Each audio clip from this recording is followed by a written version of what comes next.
সমাজবিরোধীদের হাতে সিভিক ভলেন্টিয়ারের খুনের ঘটনায় খড়গপুর টাউন থানায় রাজ্যের বিরোধী দলনেতা শুভেন্দু অধিকারী। থানার বাইরে বিক্ষোভ। বিরোধী দলনেতার স্লোগান, উই ওয়ান্ট জাস্টিস। তার দাবি, হিন্দু বলেই খুন হতে হয়েছে সিভিক ভলেন্টিয়ার তুলসী রাও ওরফে উদয়কে। তৃণমূল কাউন্সিলর ৫ নং ওয়ার্ডের ফিদা হোসেনের ছায়াসঙ্গী জাভেদরা এই খুন করেছে। পরিবারের পাশে থাকার আশ্বাসও দিয়েছেন তিনি। জেলা পুলিশ সুপার পলাশচন্দ্র ঢালি বলেন, ঘটনার পরের দিনই ২ জনকে গ্রেপ্তার করা হয়েছে। বাকিদের খোঁজেও তল্লাশি চলছে। এই ঘটনায় খুনের ধারা যুক্ত করা হয়েছে বলেও জানিয়েছেন তিনি।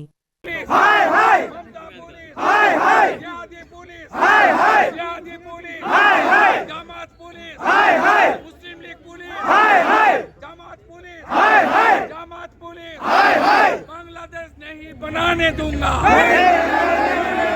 बांग्लादेश नहीं बनाने दूंगा। श्री राम, श्री राम, श्री राम। बात के करो विदाई, बात के करो विदाई, बात के करो विदाई। भाई उदय भाई